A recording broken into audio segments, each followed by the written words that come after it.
The shooting setup. The director. Sir? Do you have any notes? Can we get started? Sir, can we? Hello and welcome back, you beautiful nerds, to another edition of a video. That's right, on this little corner of the internet, we're doing it again. We're doing it again. I want to tell y'all a little story. Once upon a time, there was a hot, young, dumb maiden who lived in a kingdom far, far away. And this young, dumb, hot goddess declared 2022 the year of the goddess.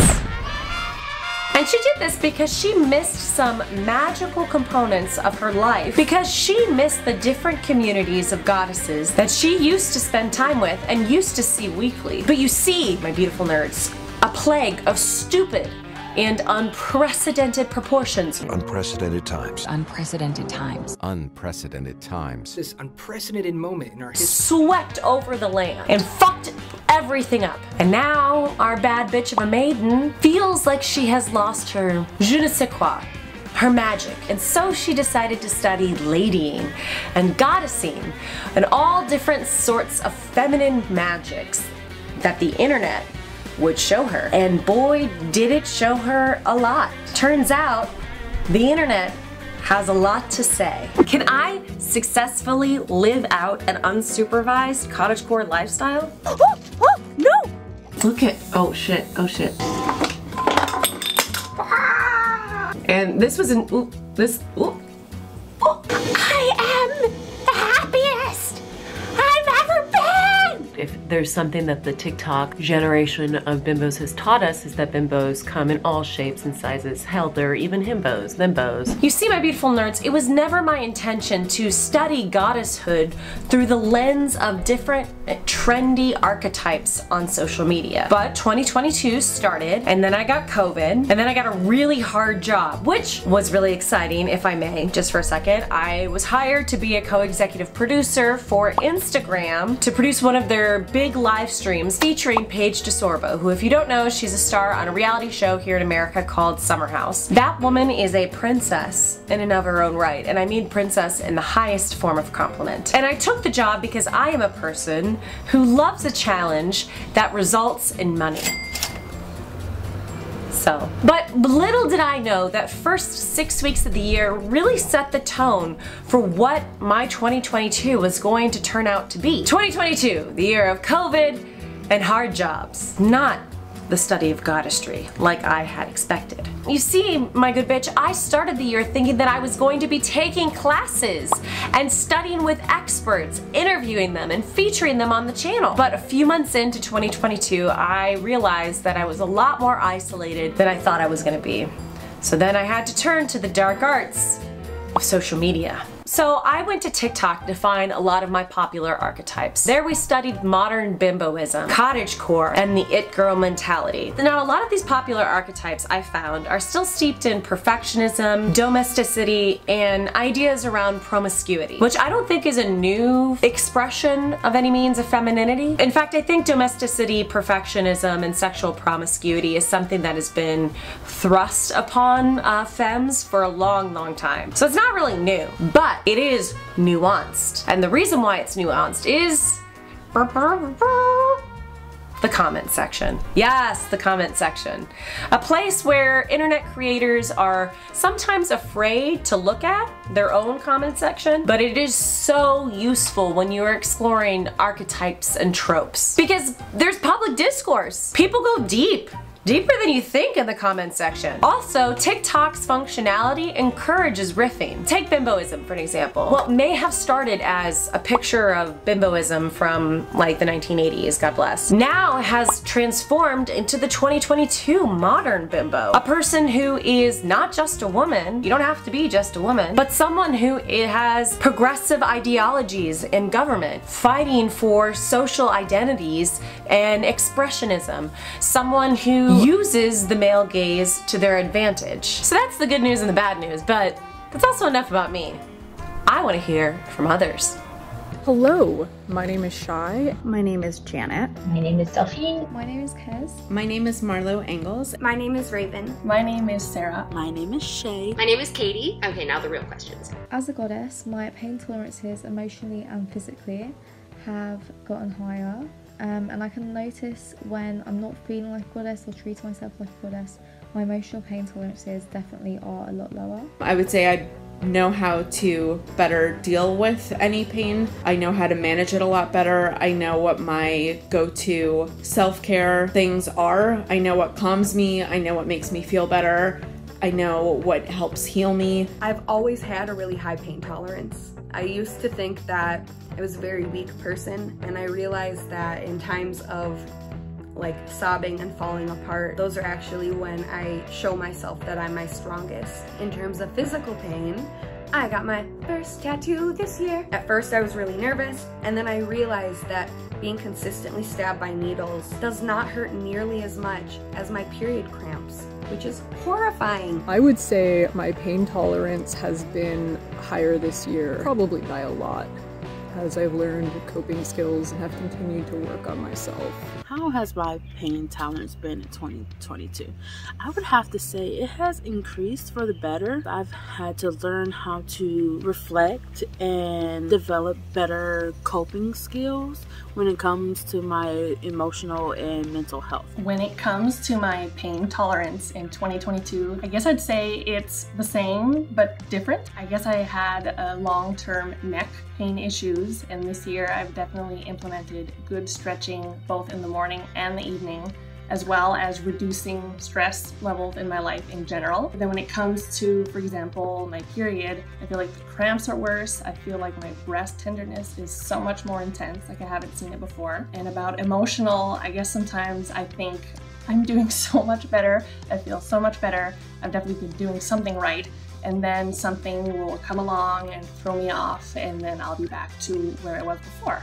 I'd say my pain tolerance is pretty high. I have fibromyalgia, so I have been dealing with a lot of pain, and I'm a former pro wrestler, trying to be a pro wrestler again, and I've been working on a tattoo sleeve, and when you're getting tattooed with fibromyalgia, boy, is that an experience. Honestly, therapy has helped a lot with that emotional pain. The pandemic for me has been really tough. I run a COVID testing lab. We've had a lot of cases, and I've had very little sleep at times. And then at the same time, a very good friend of mine passed away from breast cancer. So I've had a lot of, yes, emotional ups and downs and emotional pain to deal with. It has actually gotten better since January. I think some of the things that you mentioned in your videos of, you know, kind of taking time for yourself and thinking through things have helped instead of pushing things away and then having it all explode later. So I'd say it's better. I have always had a pretty high pain tolerance when it comes to physical pain, but emotional pain hits me like a big old freight train. Some days are easier than others. So y'all know I love to talk about the body. The human body is an amalgamation of all things weird, and I like to talk about it, and I like to be candid about it. I'm here to discuss our bowel movements. I'm here to discuss our periods. I'm here to discuss sex, because we live in a corporeal world, and for a lot of people, that's how we experience the world. Through touch, through scent, through all of our senses, blah, blah, blah. But I also wanted to touch on pain, because I think a lot of goddesshood revolves around pain and how we deal with it. By the way, I like to use the word goddesshood because I think it's A, more inclusive. As far as I know, no government agency has tried to inflict rules upon classifying yourself as a goddess. And also, it's just nicer. 2 years into this horrible plague, I vacillate between feeling incredibly numb to wanting to fight anyone and everyone who steps into my eye line. Can't help it. If you've ever seen a picture of what cryptocurrency does in a day, that's how I'm experiencing pain. A lot of me has just been reacting to stimuli around me, but something I have found that has helped mitigate both of these feelings is EMS. Now, we've talked about electrical muscular stimulation twice on this channel, actually. Looking in the mirror has been a grab bag. Sometimes I look in the mirror and I go, damn, I look good for my age. Other times I look in the mirror and go, oh my God, what has happened? Let's rewind the tape, shall we? Let's look at a video back from November, before the HR device came into my life. Do you see this? It's way different. Now let's move on to a spicy question.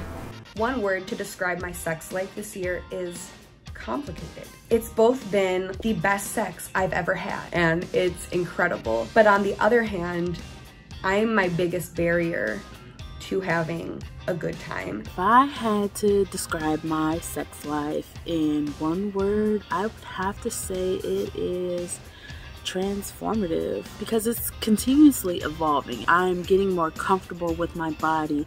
I'm giving myself the space and freedom and permission to explore my kinks, my likes and my dislikes, which normally comes with like a negative connotation and a little bit of shame. I've started to distance myself from the negative aspect of it, allowing me to be more free sexually. I'm gonna cheat and use 2 words and use just the words question mark.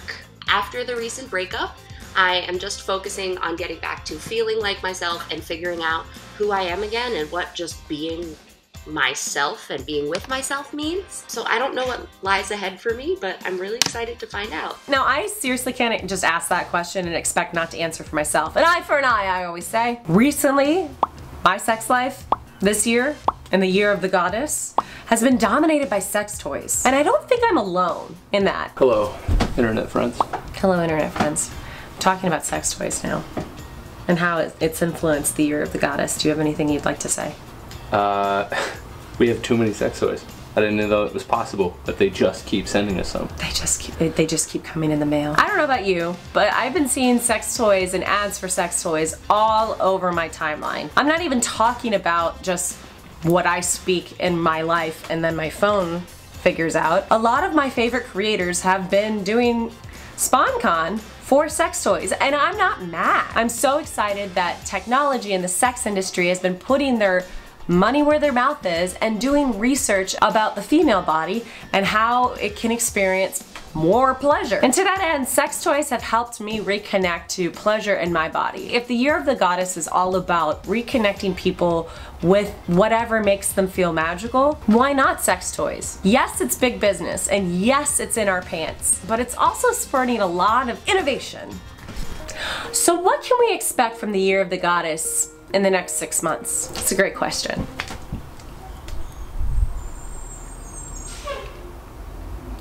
I don't know. I'm not fixing to make the same mistakes that I made when I came into this year. I mean, this hot maiden really had big ideas for 2022, but the universe had cuter plans, I guess. So I really want to know, how has your year of the goddess been so far? What have you been finding for yourself that helps restore your magic? Tell me in the comments. I really want to get a conversation going, mostly because I want some good ideas for myself. That's it for me, you beautiful nerds, and I will see you next week.